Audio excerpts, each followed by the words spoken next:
Welcome to my channel. मेरा नाम है मृदुला और आज हम डिस्कस करेंगे डाइफेनहाइड्रामिन हाइड्रोक्लोराइड ड्रग के बारे में, जो कि एक एंटी हिस्टामिन ड्रग है। एंटी हिस्टामिन इन सेंस की जो हिस्टामिन के एक्शन को जो है वो रिड्यूस करता है या इनहिबिट करता है। ठीक है, तो डाइफेनहाइड्रामिन हाइड्रोक्लोराइड जो है वो फर्स्ट जनरेशन एंटी हिस्टामिन है, जिसका मॉलिक्यूलर फार्मूला होता है C17H12NO।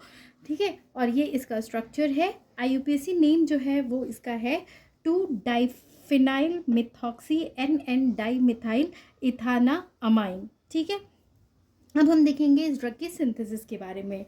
तो इसमें क्या होता है कि जो ऑरिजिन जिससे कि सिंथेसाइज किया जाता है वो ड्रग है डाइफिनाइल मीथेन। डाइफिनाइल मीथेन जो है वो ब्रोमिनेशन के अंडर जाता है लाइट के प्रेजेंस में, जिसकी वजह से डाइफिनाइल ब्रोमोमीथेन फॉर्म होता है।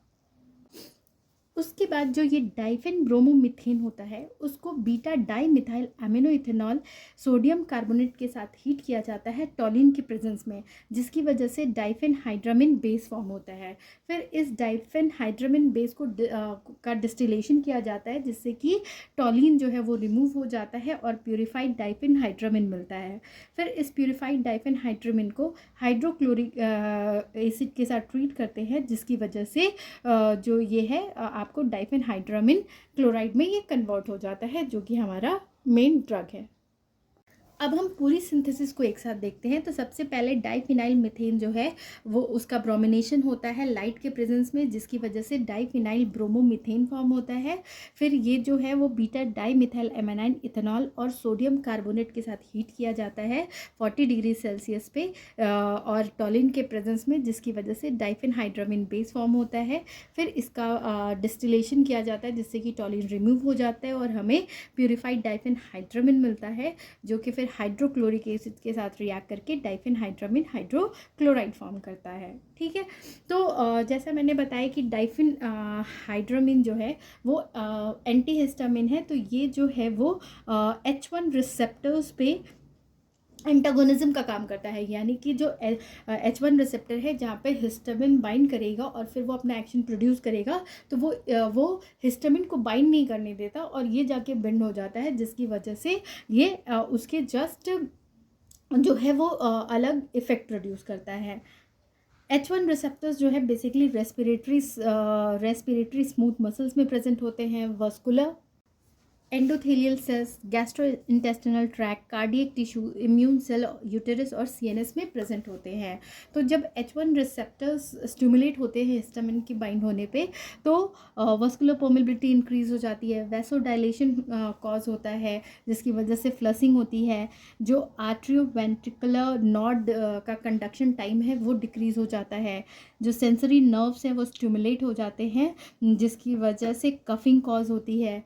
जो ब्रोंकी और GIT है वहाँ पे कॉन्ट्रैक्शन कॉज करता है, और इसोफिनिलिक कीमोटैक्सिस होता है, जो कि एलर्जिक इम्यून रिस्पॉन्स को जो है वो प्रोड्यूस करता है। तो जब यहाँ पे H1 रिसेप्टर पे हिस्टामिन बाइंड करके डाइफेनहाइड्रामिन बाइंड करता है, तो ये जितने भी एक्शंस हैं वो आपके इनहिबिट हो जाते हैं।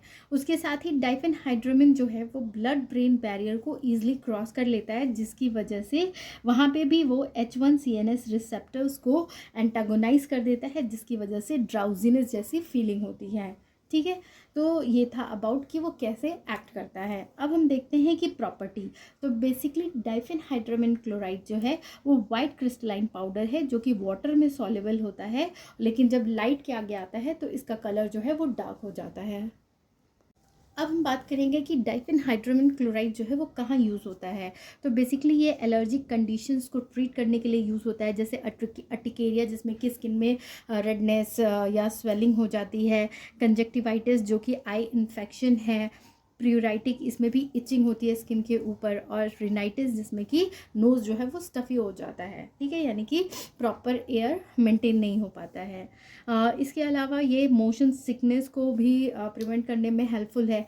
सिंस ये ब्लड ब्रेन बैरियर को क्रॉस कर लेता है, इसकी वजह से ये सेडेशन कॉज करता है, यानी कि इंसोम्निया, जिसमें कि पर्सन को प्रॉपर नींद नहीं आती है, उस कंडीशन में पेशेंट को ये ड्रग दिया जा सकता है। इसके अलावा ये यूज़ होता है पार्किंसन डिसीज़ में, क्योंकि ये जो है वो एंटी मस्कैरेनिक प्रॉपर्टी भी एग्जिबिट करता है। तो ये था ऑल अबाउट आपका डाइफेनहाइड्रामिन क्लोराइड ड्रग के बारे में। Thank you for watching.